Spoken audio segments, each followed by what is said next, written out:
આજના જગતની અંદર રમેશભાઈ ઘણા બધા છોકરાઓ પોતાનું ઘર મૂકીને બહાર કમાવા માટે જતા હોય, ઘણા બધા સવારમાંથી ઉઠીને બધાને કમાવાનું જ છે આજે. પણ એક નાની એવી વાત કે એક છોકરો ગામનો અને બાપ બહુ અભણ, થોડા ઘણા પૈસા લઈને દીકરાને ભણાવ્યો અને ઈ છોકરો ધીરે ધીરે પૈસા કમાતો થયો.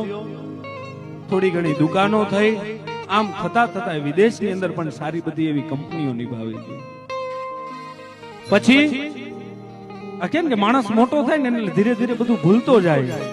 એ છોકરો વિદેશની અંદર બહુ પૈસો કમાવાનો, કેમ કે 7મે માળે નરેશભાઈ એની ઓફિસ અને પૈસો એટલે કમીનો નહીં, માતાજીની કૃપા એટલી કે એટલો પૈસો. પણ અહીંયા બેઠો એનો બાપ ગામડે વિચાર કરતો હતો.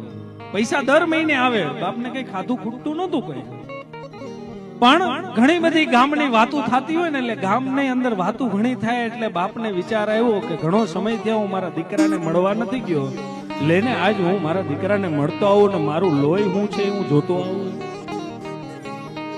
એટલે સાહેબ ઈ ગામડાનો ઈ બાપ ઈ શહેરની અંદર ગયો, વિદેશ ગયો, પ્લેનમાં એને ટિકિટ કપાવી દીધી, ત્યાં ગયા એટલે 10-15 નોકરો એને લેવા માટે આવી ગયા. ઈ ભાઈને 10-15 નોકરો લેવા માટે આવી ગયા. 7મે માળે ચડાવ્યા ને એ આલીશાન ઓફિસ ની અંદર બેહાડ્યા બાપને હો, અને સામે એનો દીકરો.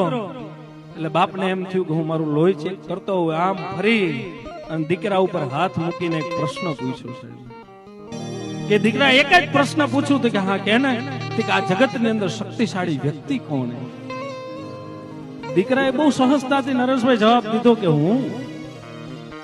બાપને મનમાં એમ થયું કે અરે આ બીજી વાર પ્રશ્ન પૂછ્યો. દીકરા હજી એક વાર કહું છું કે કેતો ખરા આ જગતની અંદર શક્તિશાળી વ્યક્તિ કોણ?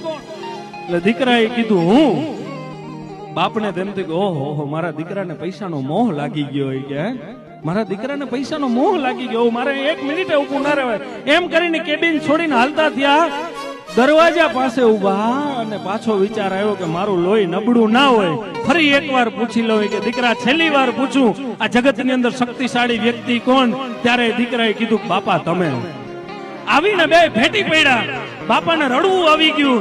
રડતા પૂછ્યું દીકરા તારે માથે હાથ હતો ને તેથી તું હું કેમ કેતો હતો? તેથી દીકરાએ 21 વર્ષના યુવાને જવાબ દીધો કે બાપ આ જગતની અંદર 21 વર્ષની ઉંમરની અંદર જે બાપનો હાથ જેના દીકરા માથે હોય ને એથી મોટો શક્તિશાળી વ્યક્તિ કોઈ નથી હોતો.